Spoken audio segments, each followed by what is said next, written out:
Hello बच्चों, let's read this question. The question says assertion the flux crossing through a closed surface is independent of the location of enclosed charge. Reason: upon the displacement of charges within a closed surface, the E at any point on surface does not change. Option first, both assertion and reason are correct and reason is the correct explanation of assertion. Option second, both assertion and reason are correct, but reason is not the correct explanation of assertion. Option third, assertion is correct, but reason is incorrect.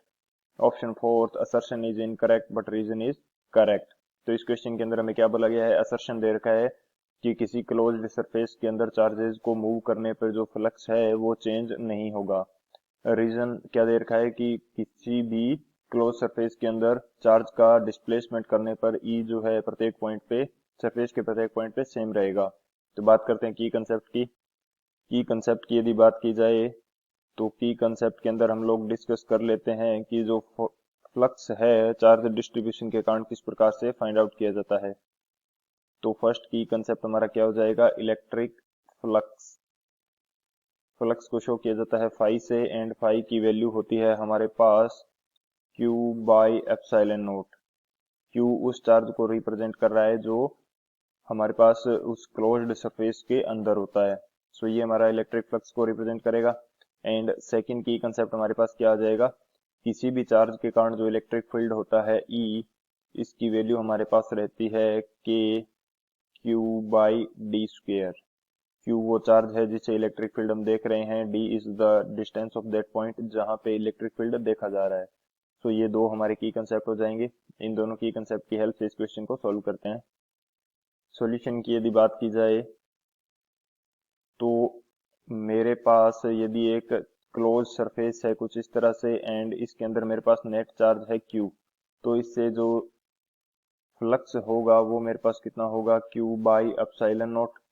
And यदि इस closed surface के लिए मैं इस charge को move भी कर देता हूं, इस पॉइंट से हटा के किसी दूसरे पॉइंट पे ये मेरा चार्ज आ जाता है, तो भी जो मेरे पास फ्लक्स है ये क्या रहेगा? सेम रहेगा, फ्लक्स चेंज नहीं होगा. On displacement on displacement of charge flux will remain same. Flux will remain same क्योंकि फ्लक्स के फॉर्मूले में हमारे पास कोई भी डिस्टेंस का रोल नहीं आ रहा है. फ्लक्स बेसिकली होता क्या है? किसी पर्टिकुलर सरफेस से निकलने वाली पास होने वाली जो इलेक्ट्रिक फील्ड लाइंस है उनकी संख्या को क्या बोला जाता है? फ्लक्स बोला जाता है.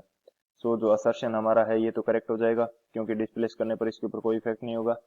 सेकंड जो रीजन हमें दे रखा है वो क्या दे रखा है कि इस चार्ज को डिस्प्लेस करने पर इस सरफेस के ऊपर जो इलेक्ट्रिक फील्ड है वो भी चेंज नहीं होगा.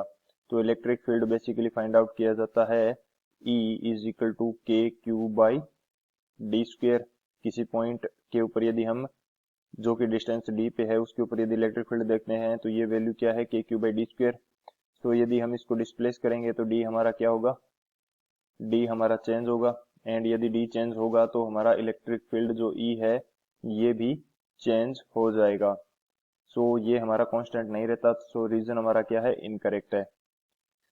असर्शन हमारा करेक्ट है, रीजन इनकरेक्ट है. तो कौन सा ऑप्शन करेक्ट हो जाएगा? यहाँ से जो थर्ड ऑप्शन है assertion is correct but reason is incorrect, ये हमारा करेक्ट हो जाएगा.